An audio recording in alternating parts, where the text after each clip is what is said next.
Bismillahirrahmanirrahim. Assalamualaikum warahmatullahi wabarakatuh. Salam dan bahagia. Innalhamdulillah nahmaduhu wa nasta'inuhu wa nastaghfiruh wa na'udzubillahi min syururi anfusina wa min sayyiati a'malina may yahdihillahu fala mudhillalah wa man yudhlilhu fala hadiyalah. Asyhadu an la ilaha illallah wahdahu la syarikalah wa asyhadu anna Muhammadan abduhu wa rasuluh.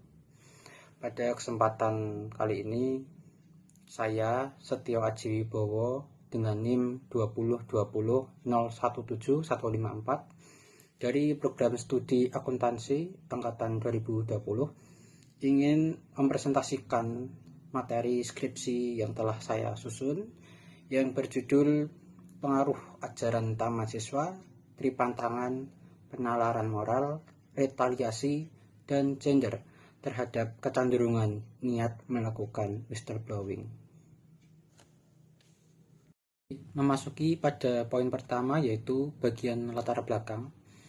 Dalam latar belakang ini kita bisa melihat bahwa semakin maju dan berkembangnya perekonomian, maka praktik tindak kejahatan perekonomian juga semakin berkembang dengan berbagai macam bentuk. Praktik kejahatan itu dalam dunia akuntansi biasa disebut dengan kecurangan atau fraud.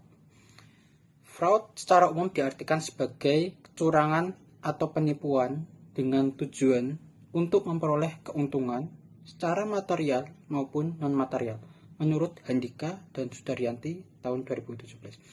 Fraud sering dilakukan karena ada kesempatan, peluang, tekanan, dan pembenaran atas apa yang dilakukan, dan dasar-dasar tertentu yang menjadi alasan untuk melakukannya, menurut Swena tahun 2021.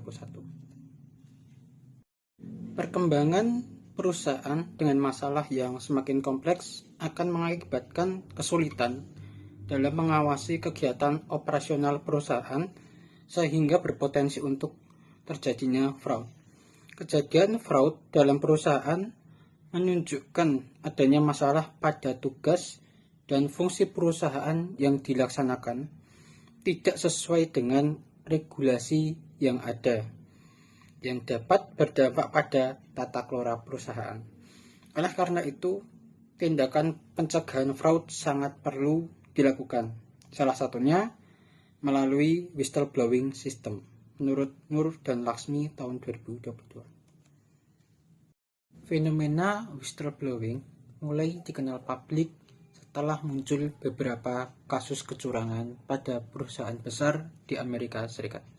Kasus kecurangan yang paling terkenal adalah kasus Enron yang terjadi pada tahun 2001. Enron melakukan kecurangan dengan memanipulasi laporan keuangan agar kinerjanya terlihat baik, berdasarkan Malik tahun 2017. Kasus tindak kecurangan akuntansi yang pernah terjadi di Indonesia dan melibatkan seorang whistleblower, misalnya kasus yang melibatkan Susno Duaji dalam kasus praktik mafia hukum dan kasus Agus Condro dalam kasus pemilihan Deputi Senior Bank Indonesia. Mahasiswa akuntansi yang nantinya akan menjadi seorang akuntan profesional diharapkan memiliki niat, kemampuan, dan keyakinan yang kuat untuk menjadi seorang whistleblower.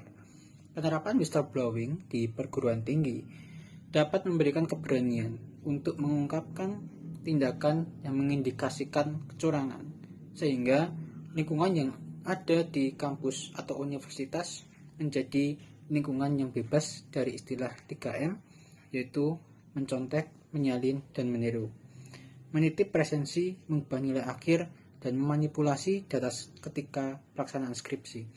Banyak faktor yang dapat mempengaruhi niat seseorang untuk melakukan tindakan whistleblowing. Beberapa di antaranya adalah ajaran tripantangan, penalaran moral, retaliasi, dan gender.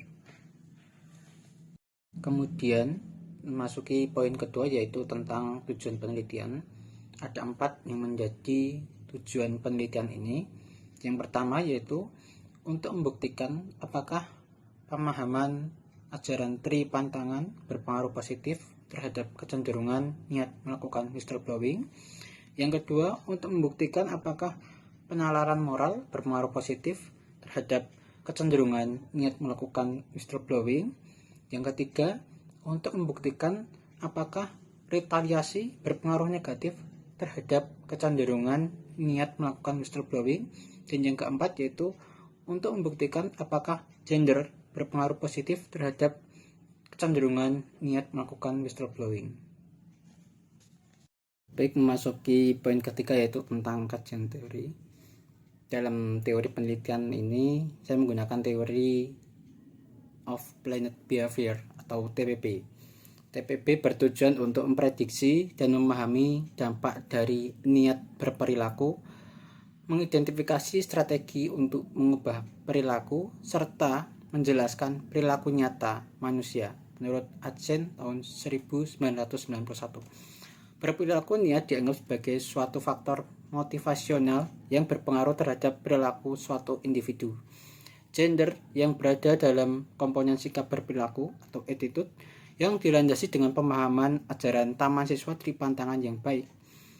Norma-norma subjektif seperti retaliasi dan persepsi kontrol perilaku seperti penalaran moral yang baik akan mengakibatkan niat berperilaku atau behavioral intention, dan lebih lanjut akan menimbulkan perilaku atau behavior menurut Ayem tahun 2021.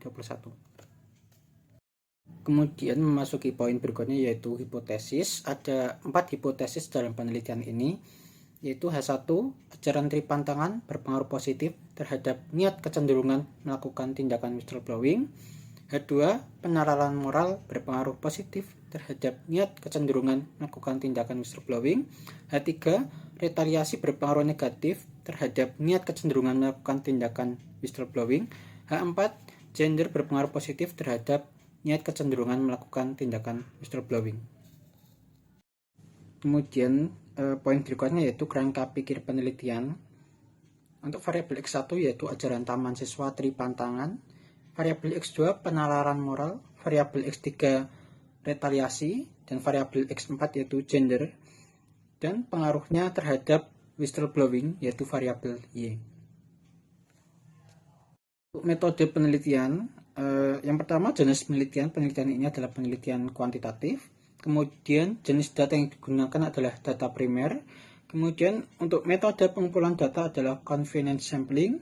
Yang keempat, sampel penelitian menggunakan mahasiswa atau mahasiswi di Indonesia.